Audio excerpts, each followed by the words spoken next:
ही यहां पर मुख्यमंत्री कैसे बनना चाहिए उसके लिए उनको मदद कर रहे थे। आज 5 साल के बाद वो कह रहे हैं कि वो इनएफिशिएंट है और उन्हें सत्ता से हट जाना चाहिए। बेरोजगारी के मुद्दे पर आपकी पार्टी आगे बढ़ाने की कोशिश कर रहे हैं। विवेक कुमार जी, बहुत बहुत धन्यवाद। साहिल भाई, मेरी आवाज आ रही है क्या साहिल जी? जी बिल्कुल आ रही है, आप बताइए। जी बहुत बहुत धन्यवाद समय देने के लिए। काफी इंतजार करना पड़ा, बस 2-3 मिनट मुझे दीजिएगा। पहले तो साहिल भाई आपका बहुत बहुत धन्यवाद।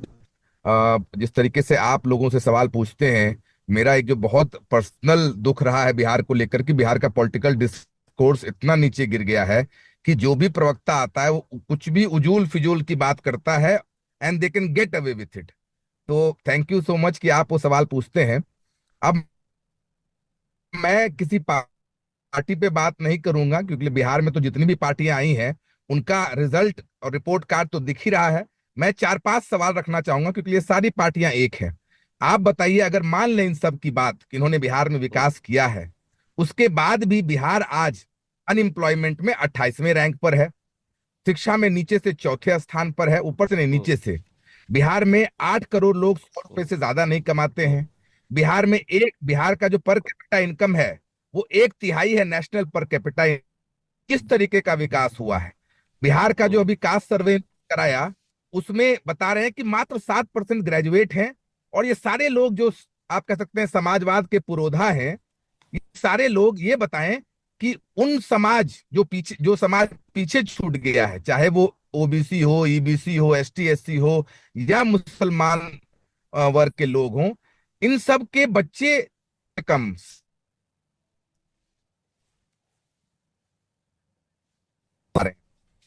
की विकास की धारा।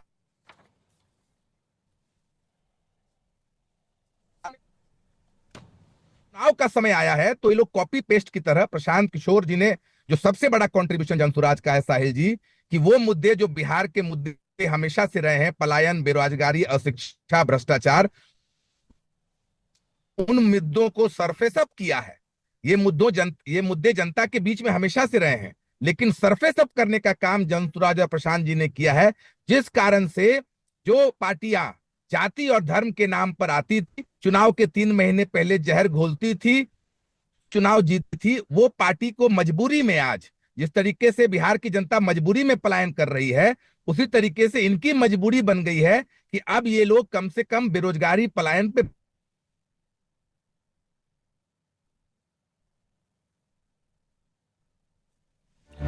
चलिए, कम से कम बेरोजगारी की बात हो रही है। विवेक कुमार के साथ में हमारा सिग्नल इशू आ रहा है, लेकिन ये जनसुराज एक तरीके से एक्स फैक्टर बन सकता है क्या? जरा एक बार देख लेते हैं 2024 के जो बाइपोल हुए हैं, 2020 के असेंबली चुनाव के मुकाबले अगर हम देखें तो इंडिया अलायंस का वोट प्रतिशत बाइपोल्स में 10% से घटा। एनडीए का जो वोट शेयर है वो 9% से बढ़ गया। 31.5% एनडीए को वोट मिले थे, 40.8% बाइपोल्स में एनडीए को मिला। इंडिया अलायंस का 31% रह गया। वही जनसुराज्य पार्टी इस बाइपोल में जनसुराज्य पार्टी को 10.1%, 10% वोट शेयर यहां पर मिला। जिन मुद्दों की बात लेकर यहां पर प्रशांत किशोर और उनकी पार्टी सड़क पर उतरी है, भले आरजेडी कह रही है कि पिछले चुनाव में भी हमने यही मुद्दा उठाया था, तेजस्वी यादव भी वही कह रहे हैं, अब कांग्रेस की भी यही भूमिका निकल चुकी है, लेकिन वीरेंद्र कुमार, क्या युवा नेतृत्व में आज की स्थिति में, बिहार की आज की स्थिति, युवाओं को लेकर बेरोजगार की स्थिति, यही मुद्दा इसके वजह से बनता जा रहा है? और हम देख रहे हैं कि बाइपोल में क्यों ना हो, लेकिन जनसुराज 10% वोट प्रतिशत तक पहुंच चुका है। साहिल जी, ये रोजगार पे चर्चा हो रही है और मुझे तो अच्छा लग रहा है कि इस पर चर्चा होनी चाहिए। लेकिन रोजगार में एक तरफ जब इस बजट में एक बहुत बड़ा एलोकेशन बिहार के लिए हुआ, तो वहां पे निश्चित तौर पर उस पैसे का खर्च भी हो रहा होगा। तो ये जो रोजगार की बात है, ये सिर्फ सरकारी है या अन्य क्षेत्रों में भी है? अगर पैसे बिहार को सबसे ज्यादा मिले हैं, खर्चे और विकास का काम सबसे ज्यादा बिहार में हो रहा है, तो रोजगार के अवसर भी सबसे ज्यादा बिहार में पैदा हो रहे होंगे। ये तो बिहार के दर्शक भी समझ रहे होंगे और आपके टीवी चैनल के माध्यम से देश के लोगों को भी बताना चाहता हूं। लेकिन एक नैरेटिव सेट करना कि रोजगार हम देंगे, आप रोजगार किस तरह से दीजिएगा जरा ये बताइए। जब बच्चों को शिक्षित करने की बात थी तब आपके आइडियाज थे चरवाहा विद्यालय के, और उस सरकार में शामिल थी ये कांग्रेस पार्टी। जो आज यात्रा कर रही है रोजगार के लिए और पलायन पलायन रोकने के लिए। और पलायन भी कब हुए थे?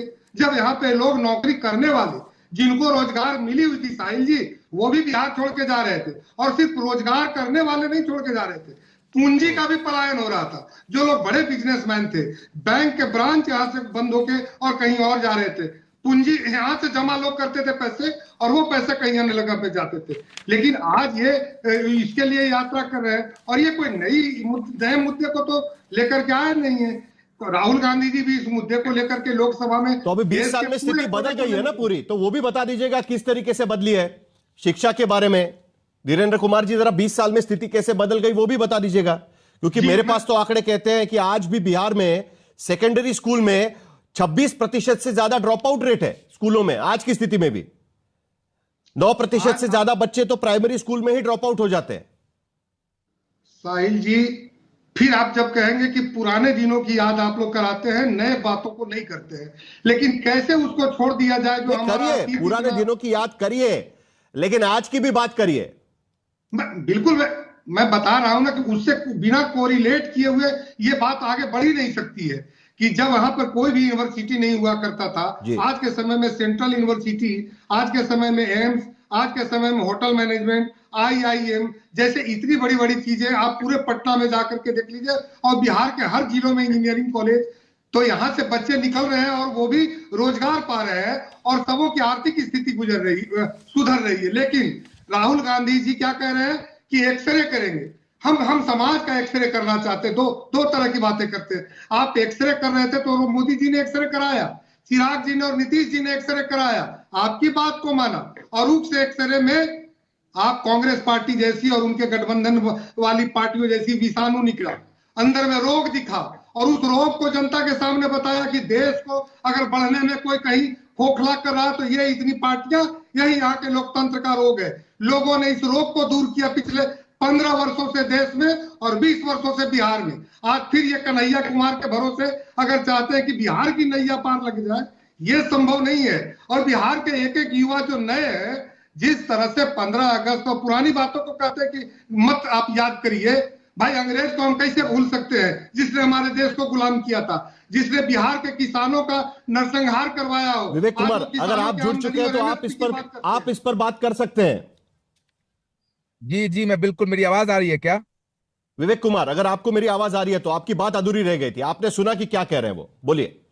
बिल्कुल मेरी आवाज आपकी आवाज आ रही, मेरी आवाज आ रही है अब तक? जी, आपको आपकी आवाज आ रही है, बोलिए।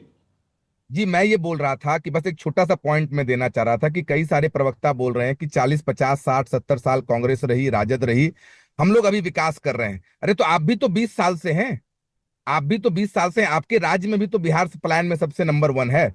और 2-3 बात मैं बोलना चाह रहा हूं कि राजद की सरकार 15 साल रही और उन्होंने बिहार को पलायन में नंबर 1 कर दिया, भ्रष्टाचार में नंबर 1 कर दिया।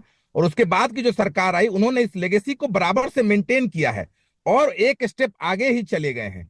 पलायन का सबसे बड़ा कारण है पॉलिटिकल इंस्टेबिलिटी जो बिहार में अभी है। दूसरा सबसे बड़ा कारण है कि जो 80% लोग पलायन कर रहे हैं वो भूमिहीन लोग हैं। किसी सरकार ने भूमि सुधार की बात यहां पर नहीं की है, न लालू जी की है, न नीतीश जी ने किया है। यहां पर आप देखेंगे बिजली को लेकर कितना भ्रष्टाचार है। तो किस विकास की लोग बात कर रहे हैं, ये समझा दें अच्छे से एक बार। ये कुछ भी बोलकर चले जा रहे हैं। नेट माइग्रेशन में बिहार नंबर 1 है साहिल जी, नंबर 1। कुछ दिन पहले एक टीवी चैनल पे देखा, किसी प्रवक्ता ने कहा केरला से सबसे ज्यादा माइग्रेशन है, बिहार तो पीछे है। बताइए, हम लोग ये बर्दाश्त कर लेते हैं। किसी ने कहा कि माई बहन योजना कर देंगे, 2500 दे देंगे, 1,80,000। बिहार का डेवलपमेंट बजट है 1,70,000 करोड़, उसमें 1,80,000 दे देंगे। ये बोल रहे हैं 10 लाख नौकरी दे दिया इन्होंने। सरकारी नौकरी 1.97% होता है साहिल जी, 1.97%। चपरासी से लेके मुख्य सचिव तक 23 लाख नौकरियां ही होती है, उसमें 10 लाख नौकरी कैसे दे देंगे? ये एकदम बिहार को सिरे से बेवकूफ बना रहे हैं। You can't fool all the people all the time. 40 साल से विकल्प के अभाव में लालू जी से डरकर भाजपा बेसिक मुद्दे विवेक कुमार यहां पर उठाने की कोशिश कर रहे हैं। लालू जी से डर के भाजपा से डर के लालू जी को विकल्प के अभाव में बिहार की जनता को बेवकूफ बना रहे थे। अब ये बेवकूफ नहीं बना सकते। हद हो गया यार, बेवकूफ हद हो गई। कुछ भी बोल रहे हैं, सरकारी नौकरियां इसमें ज्यादा से ज्यादा किस तरह से ये बोल रहे हैं पलायन इन्हें पता है कि बिहार चौथे नंबर पर है। अरे वही तो वो कह रहे